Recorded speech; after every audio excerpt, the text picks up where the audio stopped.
Pregnancy में कमर दर्द बहुत ही पेशेंट्स परेशान रहती है इस कमर दर्द के कारण। तो मैं डॉक्टर प्रियामल शिवालिक हॉस्पिटल से आपके अपने YouTube channel Shivalik multi speciality and neuro trauma centre पे आपको बताऊंगी कि बैक एक होता कहाँ है, क्यों होता है, इसके लिए अपने को कौन से मेजर्स अपनाने चाहिए।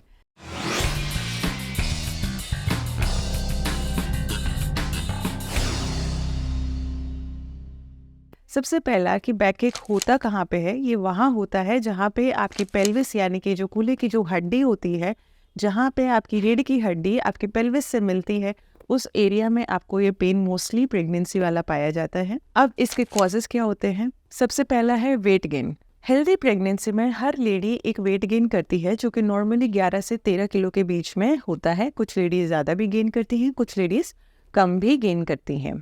तो जब आपकी बॉडी को इस वेट को सपोर्ट करना होता है, आपके स्पाइन को, आपकी पूरी बॉडी के वेट को सपोर्ट करना होता है, तो स्पाइन पे जो प्रेशर पड़ता है उसकी वजह से भी कमर में दर्द होता है। सेकंड आता है पोस्चर। जब आपका प्रेगनेंसी में वेट गेन होता है तो आपकी सेंटर ऑफ ग्रेविटी जो होती है वो शिफ्ट हो जाती है और नोइंगली और अननोइंगली आपको भी पता नहीं चलता है कि कब आपका पोस्चर बदल जाता है उस वेट को सपोर्ट करने के लिए। आपके मूवमेंट्स बदल जाते हैं, आपकी चाल बदल जाती है। तो जब आपका पोस्चर बदल जाता है उसकी वजह से भी बैक एक शुरू हो जाता है। नेक्स्ट आता है हार्मोनल चेंजेस। जैसा कि मैंने पहली वीडियोस में बताया था कि प्रेगनेंसी में एक हार्मोन रिलीज होता है जिसे कहते हैं रिलैक्सिन।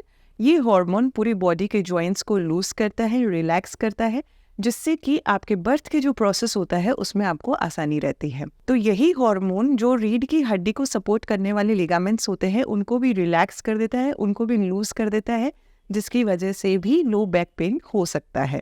नेक्स्ट आता है मसल सेपरेशन। जैसे कि यूट्रस आपका एक्सपेंड होता है तो दो पैरेलल शीट्स ऑफ मसल्स, जिसको अपन कहते हैं रेक्टस एब्डोमिनस मसल, जो कि रिब केज से लेके आपके नीचे पेल्विस तक ये मसल जाती है, वो सेपरेट होती है यूट्रस एक्सपेंड होने की वजह से। उसकी वजह से भी बैक पे प्रेशर पड़ता है और दर्द होता है। नेक्स्ट आता है इमोशनल स्ट्रेस। कई बार आपने देखा होगा कि आपको स्ट्रेस ज़्यादा होता है तो उसकी वजह से मसल टेंशन बढ़ता है और उसकी वजह से भी बैक एक होता है। तो स्ट्रेस नहीं लेना है। अब अपन आते हैं ट्रीटमेंट पार्ट पे कि आपको इसके लिए करना क्या है। सबसे पहला, अगर ये क्रॉनिक नहीं है, आपको पहले से बैक एक नहीं है, तो आपको ये डिलीवरी के बाद में रिलीव हो जाता है। दूसरा, आपको हीटिंग पैड्स या जैसे कि हॉट वाटर बॉटल्स आती हैं तो आप थोड़ा सा ऑइंटमेंट यूज कर सकते हैं। उसके बाद में आप हॉट वाटर बॉटल का पीछे यूज कर सकते हैं। हीटिंग पैड्स आते हैं वो आप यूज कर सकते हैं, उनसे आपको काफी हद तक आराम मिलता है। नेक्स्ट आता है आपको अपना पोस्चर इंप्रूव करना बहुत जरूरी है। आपको प्रॉपर पोस्चर रखना है आपका सोते वक्त, बैठते वक्त, चलते वक्त। जब भी आप सोएं और बाई करवट लेके सोएं तो आप अपने घुटनों के बीच में एक पिल्लो रखिए। नेक्स्ट, जब भी आप बैठते हैं तो पीछे टॉवल को रोल करके अपनी बैक के यहाँ पे आपको रखना चाहिए। तीसरा, जब भी आप खड़े होते हैं तो अपने हिप्स को फॉरवर्ड और अपने शोल्डर को बैक रखना जरूरी है। इन पोस्चर्स को जब आप अपनाते हैं तो आपका बैक एक काफी हद तक रिलीव हो सकता है।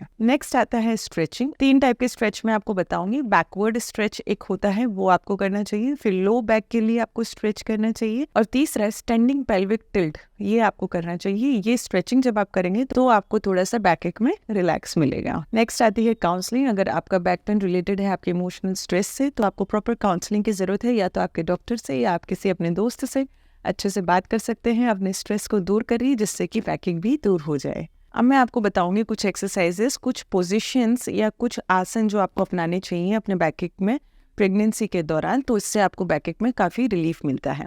सबसे पहला आता है कैट काउ पोज, जिसमें आपको दोनों पैरों और दोनों हाथों के ऊपर बैठना है।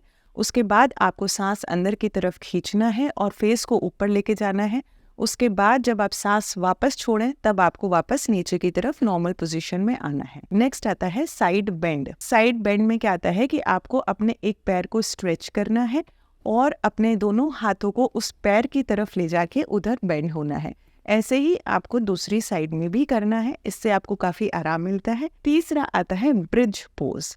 ब्रिज पोज में आपको क्या करना है कि आपको सीधे लेटना है और कूल्हों को आपको ऊपर आसमान की तरफ ले जाना है, अपनी सांस को अंदर खींचते हुए, और वापस पेल्विस को अपने को नीचे लाना है अपनी सांस को बाहर निकालते हुए। अगर ये 3 आसन आप डेली करते हैं, दिन में 10-10 के सेट भी आप करते हैं, तो आपको बैक एक में काफ़ी रिलीफ मिलेगा। Thank you.